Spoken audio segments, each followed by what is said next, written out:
खरसोळी येथे विविध विकास कामांचे उद्घाटन. राजाभाऊ खरे यांच्या कामाचा झंझावात सुरूच. खरसोळी गावाला दिला तब्बल 48 लाखांचा निधी. पंढरपूर तालुक्यातील व मोहोळ मतदारसंघातील मौजे खरसोळी येथील विविध विकास कामाचे उद्घाटन मोहोळ विधानसभा मतदारसंघाचे संभाव्य उमेदवार उद्योजक राजू खरे यांच्या हस्ते संपन्न. मौजे खरसोळी तालुका पंढरपूर येथील औदुंबर भोसले घर ते राहुल पवार शेत व अभंगराव घर ते शहाजी भोसले घर कॉन्क्रीट रस्ता 10 लाख रुपये. जगन्नाथ भोसले वस्ती ते पोहरगाव शिव कॉन्क्रीट रस्ता 10 लाख रुपये. तुकाराम आसबे घर ते अक्षय गायकवाड घर कॉन्क्रीट रस्ता 10 लाख रुपये. मौजे खरसोळी तालुका पंढरपूर येथील दलित वस्ती माने घर ते स्मशानभूमी कॉन्क्रीट रस्ता 10 लाख रुपये. दलित वस्ती सुभाष कांबळे घर ते स्मशानभूमी कॉन्क्रीट रस्ता समाज कल्याण 8 लाख रुपये. असे एकूण 48 लाख रुपये निधी देऊन उद्घाटन उद्योजक राजाभाऊ खरे यांच्या हस्ते संपन्न झालं आहे. गावामध्ये 50 लाख रुपयाच्या गावाच्या विकासाच्या दृष्टीनं अत्यंत जे तातडीचे रस्ते होते त्या रस्त्यासाठी 50 लाख रुपयाचा निधी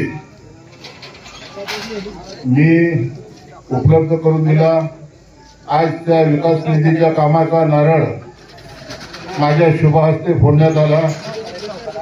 कार्यक्रमाला उपस्थित छगन पवार, संजय पवार, शरद पवार, नागेश वहाळ, ज्योती काळे, अशोक भोसले पाटील, शंकर पवार, ग्रामपंचायत सदस्य लाडसाहेब, अंकुशराव पवार, माझ्याबरोबर आलेले नेपथगावचे पांडुरंग परकाळे, गोपाळपूरचे सरपंच अरुण बनसोडे, पुळुजवाडीचे सरपंच नानासाहेब फलकळस, शिवसेनेचे आमचे तालुका प्रमुख माझे मित्र चव्हाण, आमचे सोसायटीचे चेअरमन मधने, उपस्थित ग्रामस्थ आणि जमलेल्या माझ्या बंधू भगिनी आणि भावांनो,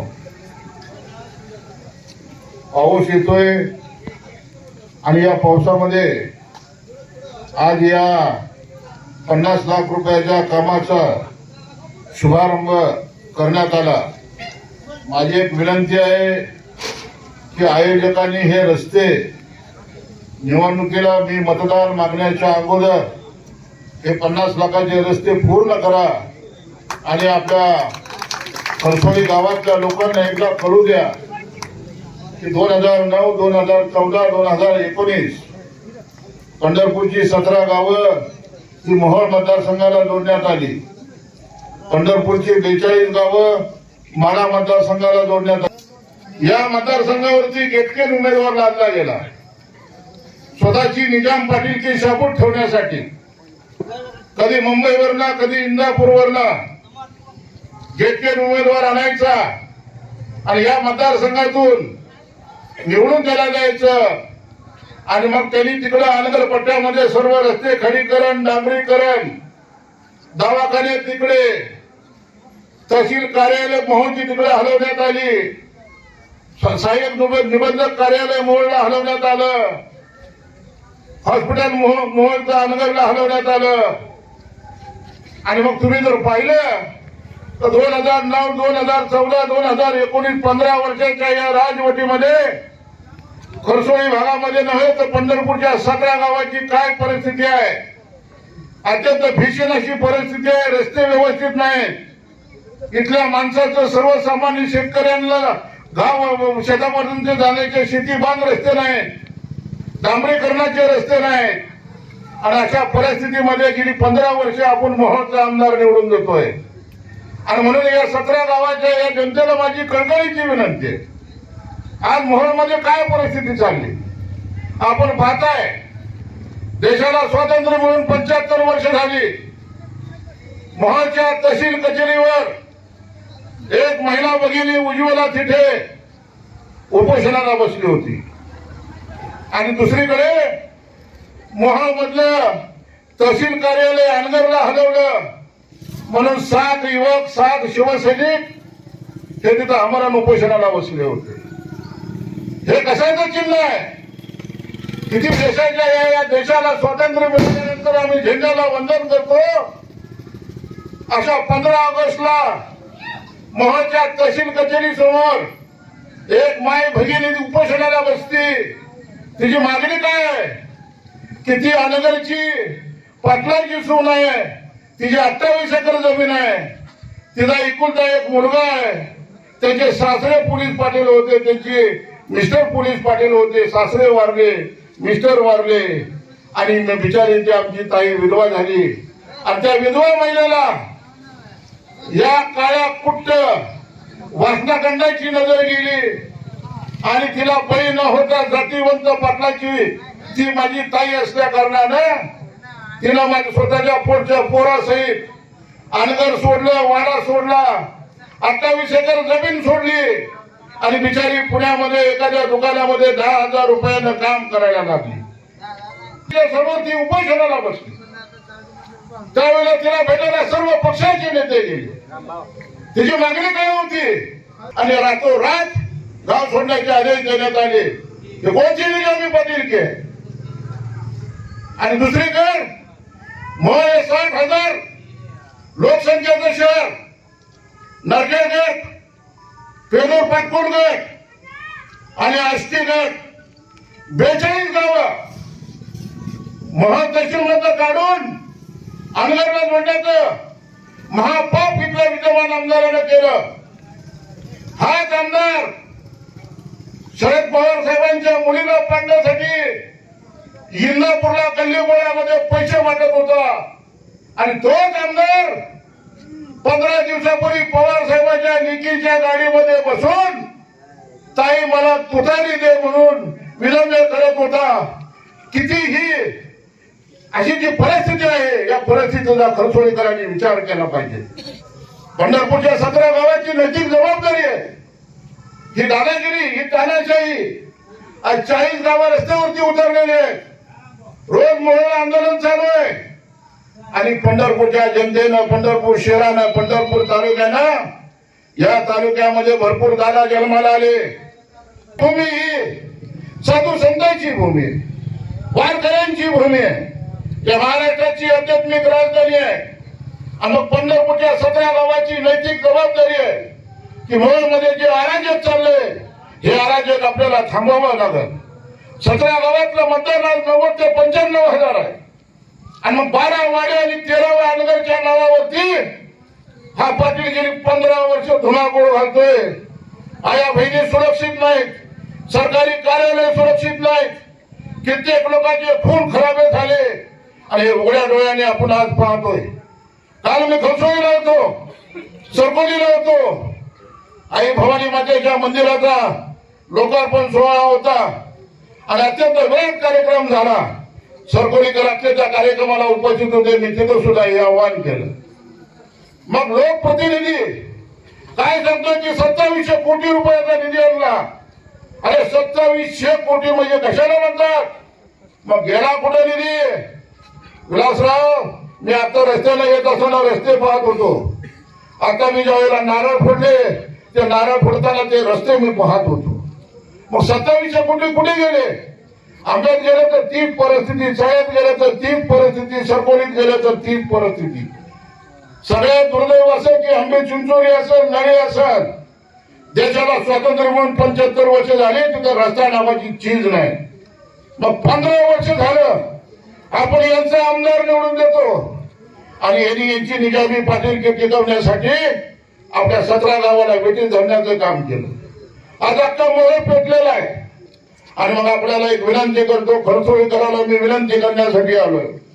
पंढरपूरचं राजकीय चित्र आपण जर पाहिलं तर या 17 गावाचं मतदान हे मोहोळ मतदारसंघाला आहे. गटातटाचं राजकारण बाजूला ठेवा, गटातटाचं राजकारण बाजूला ठेवा.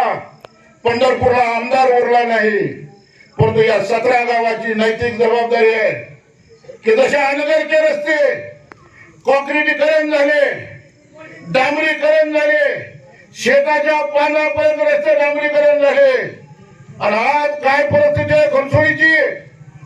मी चालत फिरत होतो, ज्या मशानभूमीला मी नारळ फोडला, माणसाच्या आयुष्याचा शेवट हा मशानभूमीवर होतो.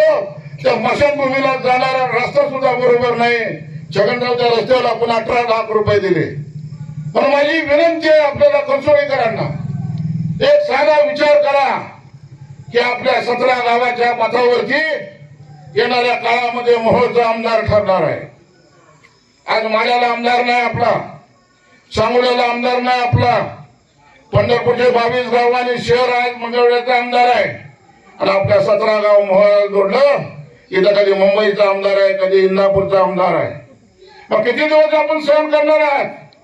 कोणत्याही पदावर नसताना छगनराव या मोहोळ तालुक्यामधल्या, पंढरपूर तालुक्यातल्या आणि उत्तर सोलापूर तालुक्यातल्या शेतकऱ्यांसाठी राज्याच्या मुख्यमंत्र्याकडे भांडण करून 50 कोटी रुपयाचा निधी हा शेतकऱ्यांच्या रस्त्यासाठी आणला.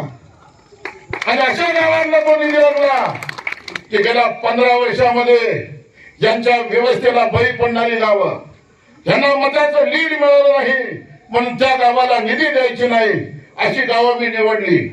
मग वडदेगाव असेल, वरकुटा असेल, औंढी असेल, बेगमपूर असेल, आंबे चिंचोली असेल, पुळजवाडी असेल. पुळजवाडीचे सरपंच इथं बसलेले, त्यांना विचारा कित्येक रस्ते खर्चातून दिले. देशाला स्वातंत्र्य म्हणून 75 वर्ष झाली. आम्ही अमृत महोत्सव साजरा करतोय. शेतकऱ्याला जर रस्ता दिला आणि शेतकऱ्याला जर पाणी दिलं तर या जगात शेतकऱ्यासारखा कुणीच सुखी नाही. परंतु शेतकऱ्याला रस्ता द्यायचा नाही, शेतकऱ्याला पाणी द्यायचं नाही. तो आपल्या वाड्यावर आला पाहिजे, तो आपल्या कारखान्यावर आला पाहिजे. अशा पद्धतीची तानाशाही, अशा पद्धतीची बेबंदशाही, दादागिरी आज या मोहोळच्या माध्यमातून आपल्या माती मारली जाते. आणि म्हणून मी पंढरपूरच्या 17 गावाला, विशेष करून खरसोळीकरांना हात जोडून विनंती करतो की प्रत्येक शेतकऱ्याला मागेल त्याला रस्ता. ज्या वेळेला मोहोळला दुष्काळ पडला, आपण पाहत होता की मोहोळला दुष्काळ पडल्यानंतर 15 दिवस मोहोळच्या जनतेला प्यायला पाणी मिळत नव्हतं. अरे तुमच्या घरात 40 वर्षाची सत्ता आहे, तुमचे वडील आमदार, तुम्ही स्वतः आमदार, आणि नंतर तुम्ही 3 गेटके उमेदवार आमच्या माती मारले तरी 15 दिवस मोहोळ शहराला पाणी मिळत नाही. ही कसली परिस्थिती आहे? आणि दुसरीकडे एक विदारक चित्र की युवतीच्या तलावावर छगनराव 4 मोटरी लावून अनगरला पाटील पाणी आणतोय. एकीकडे अनगरला पाणी आणि दुसरीकडे मोहोळच्या जनतेला पाणी नाही. परंतु हा पंढरपूरचा पट्ट्या मोहोळ मतदारसंघामध्ये 15 टँकर दिले. 24,000 लिटरचे 15 टँकरनं मोहोळकर जनतेला 70 दिवस ऐन दुष्काळात पाणी पाजण्याचं काम मी केलं. आणि मला खात्री आहे मोहोळची मायबाप जनता पाहत होती की युवतीच्या तलावातलं पाणी अनगरला जातं आणि पंढरपुरात जन्मलेला राजू खरे नावाचा एक कार्यकर्ता 15 टँकरनं आम्हाला पाणी पाजतोय.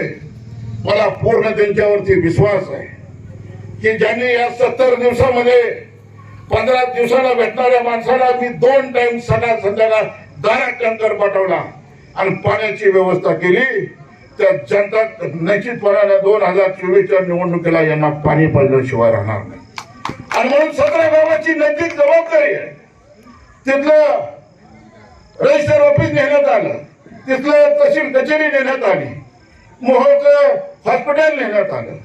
तेव्हा मोहोळची जनता इतकी उद्रेक झालेली आहे ती वाट पाहती 2024च्या विधानसभेची. आणि ज्या वेळेला मतदान होईल तेव्हा आता मोहोळ एका दिशेला गेलेला असेल, आष्टी गण एका दिशेला गेलेला असेल, नरकेड गण एका दिशेला गेलेला असेल, पिनूर पाटपूल गण एका दिशेला गेलेला असेल.